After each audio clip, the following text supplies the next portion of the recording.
What's up, guys? So in today's episode, I'm showing you guys how to sharpen a knife. Very simple. It looks complicated, but it's really not. Follow me along. I'm gonna show you exactly how to do it. Okay, guys, so first thing you're gonna need is you're going to obviously need a nice whetstone here. I've had this whetstone for years. They last a very long time. They're fantastic. I've had this one probably for 10 years now.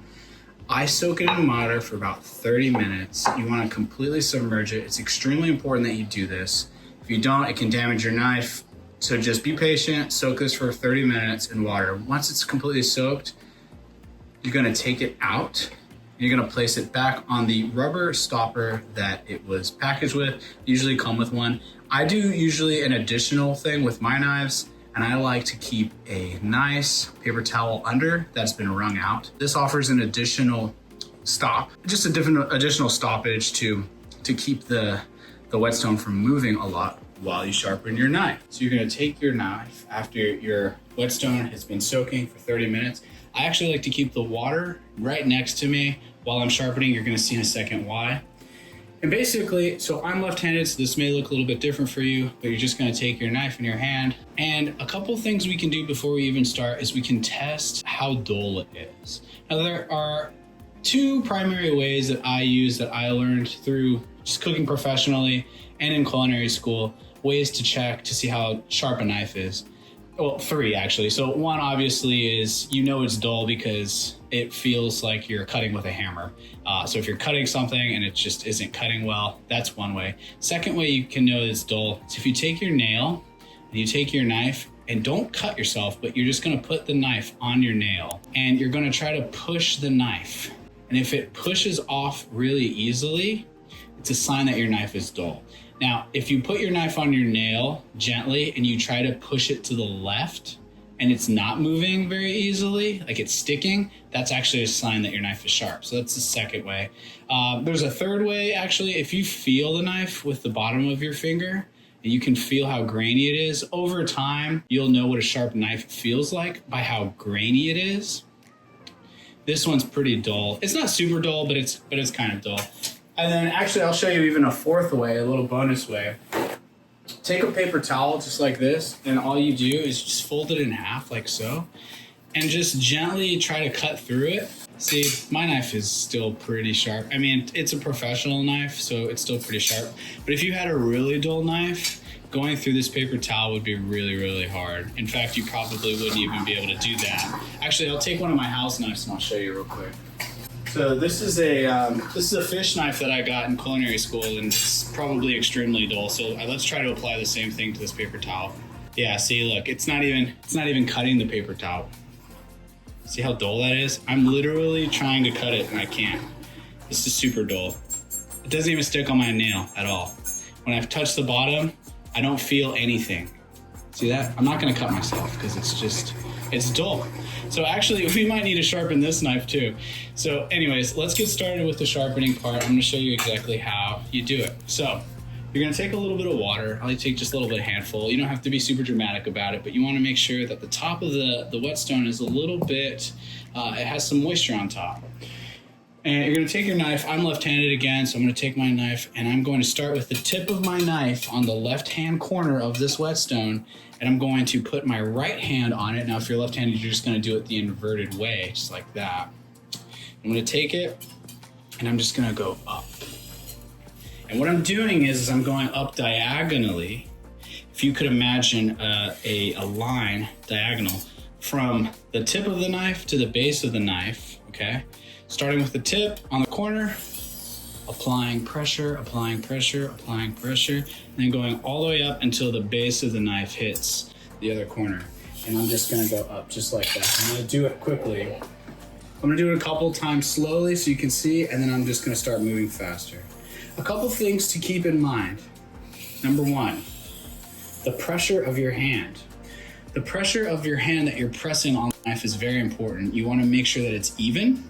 If I apply too much pressure on this edge of the knife, it's gonna be uneven to this edge. So while I'm pressing my knife across the grain of this stone, I'm applying the same amount of pressure on the front and on the back at the same time. Going up, going up, going up. Now this is why I keep my water beside me because look, it's starting to get dry. Add a little bit of water. Now, if you're beginning on this, you probably want to count. So maybe you go 10 times, right? 1, 2, 3, 4, 5, 6, 7, 8, 9, 10. Well, we got to sharpen both sides of this knife, guys. If you think about a knife, you want both sides to create sort of a pyramid. If you sharpen one side, it's going to be like that. If you sharpen one side too much, it's going to be like that. So you want to make sure they're even. So same exact thing, but we're going to do it backwards. So you're going to take the base of your knife and you're going to go on the opposite corner and you're going to go back to front, just like that. Back to front, back to front, back to front. Again, it might help to count. So I'm applying pressure equally. I'm distributing it equally throughout the process. I'm going back to front. You can just go like that. 6, 7, 8, 9, 10. And then you go the other way. 1, 2, 3, 4, 5, 6, 7, 8, 9, 10, like that. But I wouldn't count. I usually just kind of do it. Things that I showed you at the beginning of the video so you can feel the bottom of your knife. How does it feel? Does it still feel dull on this side? Use your thumb. Is it sticking to your thumb? Okay, if that's kind of weird, you don't like that, dry your knife, right? Just dry it simply. Take a paper towel, try to cut through it. How easily does it cut? See, that was way easier that time. Look at that. There's nothing more dangerous in the kitchen really than a dull knife. You're gonna cut yourself. It's so much easier to cut yourself with a dull knife. It's not cool. Just keep your knife sharp. And guys, also, this is just one way to sharpen your knife. I'll show you guys another way to sharpen your knife. Go ahead and give me a like and subscribe. If you guys want to see more videos, more content, give me a like and subscribe. If you guys want to see another video on how to sharpen your knife, I can totally do that. I can show you like 6 different ways. This is the way that a sous chef in New York City showed me how to do it. Very respected sous chef, very cool guy, showed me how to sharpen a knife. But guys, there's a lot of different ways to do this. This just happens to be the default way that I do it. But if you want to see more ways, just go ahead and share in the comments what you'd like to see next. Okay, so that was this knife. I'm gonna go ahead and sharpen this knife for you. This one's pretty good to go for tomorrow. Got a lot of clients I'm cooking for tomorrow, so I wanna make sure my knife is nice and sharp. So always wash your knife off after you've sharpened it. And let's do this guy. This guy's really dull. I mean, this thing has been, look, it's even damaged on the tip there. I've had this knife for so many years, but to be honest, I never use it. Actually, this knife, so this is a Wüsthof, a German Wüsthof, common house knife, chef's knife. I use it in the house, but it's very dull right now, so we're gonna sharpen this knife. And I'm gonna show you. I'm gonna show you exactly how you do it so you guys at home that have really dull house knives can see how it's done with a whetstone. Another thing I want you guys to know is whetstones sharpen the knives much sharper than any mechanical tool can. I've used lots of different fancy mechanical tools, and I'll tell you firsthand, nothing comes close to a whetstone. If you're very skilled and you know what you're doing, and you master the art of sharpening with a whetstone, there's nothing that will compare to that. So let's take this this knife here, and I'm just gonna show you. I cannot cut this thing.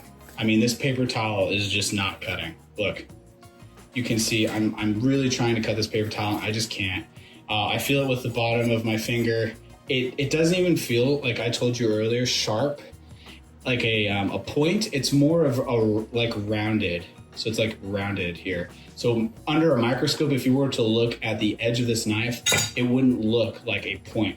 It would be more of a rounded edge. So edge, that's actually an oxymoron. It wouldn't be an edge at all, it'd just be rounded. So that was one way. It goes off my nail, easy, it doesn't even stick. Second way, I'm touching it with the bottom, it's not sharp at all. And then the third way, I just showed you, the paper towel didn't cut. Now, if I tried to cut a tomato or something with this, it would simply, I'd have to push it. It would be pushing, I wouldn't even be cutting the tomato. I'd be pushing the tomato. So let's sharpen this knife. We're gonna take a little bit of water off the top, just like I showed you, not too much. We're gonna start at the corner. I'm left-handed, so we're starting at the left corner. You would be starting at the right corner if you're right-handed. You're gonna go up. all the way up until the base touches almost about the corner. It doesn't have to be perfect. It's gonna take time. Guys, understand that, you know, your first time sharpening a knife, this is probably gonna take you 40 minutes, okay? I've been doing this for years, but you're just going to apply pressure like I told you on each side equally, starting from the tip all the way to the other corner, just like that. And I'll even count 2, 3, 4, 5, 6, 7, 8, 9. See that? See how it moved a little bit? Too much moisture can cause, when you are using your whetstone and you're using water, it's good to have moisture, it's good to have water, but if you have too much, your whetstone will move around. So periodically, you want to take your paper towel again and you want to dry it out. Make sure it's nice. Also, this paper towel trick can be used for cutting boards. I never cut on a cutting board without putting a wet, wrung out paper towel in it, and I advise you do the same. If you want your vegetables and things rolling around because your cutting board isn't secure, then be my guest. But I love having my stuff nice. Look at that. See how I'm going across, applying pressure. Now also notice how the angle of the knife is remaining consistent. It's important with the angle of the knife that you keep it as consistent as you can. I like to use a thumb's width difference, sort of as a guide when I'm going through, to make sure that I keep the same angle 4, 5, 6, 7, throughout 8, 9, 10. Because if you keep changing the angle, it's like I told you before, if we use the edge example, your knife is gonna be like edge too much to the left or too much to the right. So you wanna keep the same angle. I sort of have a finger down here to kind of gauge. See, if my finger's here, it's like a finger amount of width. So that would be about like 45 degrees or something like that. 2, 3, 4, 5, 6, 7, 8, 9. And you can hear it. Can you hear how it's starting to get a little dry? 1, 2, 3, 4, 5, 6, 7, 8. Now, this is a very dull knife. So this is going to take some time, but I can already feel it. Ooh, it's starting to get a little sharp. Look at that. See how it's sticking to my nail a little bit more? Let's get a paper towel. There's no way it's sharp now. If it is, I'm actually surprised, but let's just see. Let's take a paper towel and just... Okay, that's already exponentially better. I would never use this professionally. This is not sharp enough for a professional kitchen, but this is much better than it was. Look, it made a little nick in the paper towel. Before, I was literally doing this and it wasn't sharp enough. Let's keep going. Let's keep going. Guys, share in the comments. Let me know, how's it going with your knife sharpening? Let me know how sharp your stuff's getting. If you're having any problems, put in the comments. Send me a DM, let me know. I wanna know how you guys are doing with your knives. Keep your knife sharp. 4, 5, 6, 7, 8, 9, 10. We're gonna do a couple more times. Funny story, when I was cooking in New York City, in the heat of service, we had about like 300 covers. It was a wild night. One of the chefs on the line was getting yelled at because he ran out of mise en place. And mise en place is just a fancy term for ingredients. But he ran out of onions for this dish, and his knife was so dull that he had to pull out a whetstone in the middle of service. And he had to, he sharpened his knife differently. He went horizontally, which is, I'll show you another way to do it in another video. But he was violently sharpening his knife in the middle of service. Definitely not something you want to do. And you can see how there's this is carbon.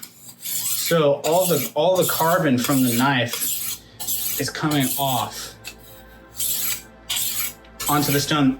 So the water does two things. It helps keep the stone clean because it's got carbon on it.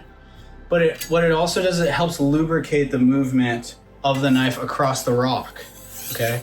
I mean, if you don't have any water on this thing, you're just gonna damage your knife. You want friction, but you don't want so much friction that it damages your knife. And that's really the reason why we soak our whetstones in water, you wouldn't just pull a whetstone out of a drawer and sharpen your knife with it. You would completely destroy your knife. So this is feeling really good right now, and I have to be very careful when you do the finger test here. You don't want to pull your knife like this because you will cut your finger open. You're just pushing the knife vertically. You're just doing it vertically against your finger just to feel the grains. You can really feel them if you do it slowly. Do not do this. We're not doing this motion. We're doing this motion. Okay, so don't write in the comments that, oh, I cut myself, because you guys, you're going this way. Okay. Now let's try paper towel again. Now it's also possible, if you're not consistent with your knife sharpening, that you're actually making the knife duller. Look at that. I even folded this 2 times and it's even sharper. Guys, this is how you sharpen a knife. If you have any questions, comments, concerns, complaints, praises, let me know in the comment section. Give me a like and subscribe. You can follow me at Jake's Awesome Food. You can also check out my YouTube channel, Jake's Awesome Cooking Show. And we'll see you in the next episode, all right? Oh, one last thing. At the very end, when you're finished with your, when you're finished sharpening your knives, go ahead, discard that. Make sure you clean your countertop off. But you want to soak your whetstone. You want to wash all that nasty carbon off. So you're going to take your whetstone just like this, and you're just going to wash all that carbon. Now, all of it might not come off, and that's okay. It happens, but you want to get as much as you can off of your whetstone. Okay? Make sure that you set your whetstone out, maybe on a countertop, something like a windowsill, overnight to dry. And that is how you sharpen your knife. That's one way to sharpen your knife. Let me know what you guys think. We'll see you in the next episode. Peace.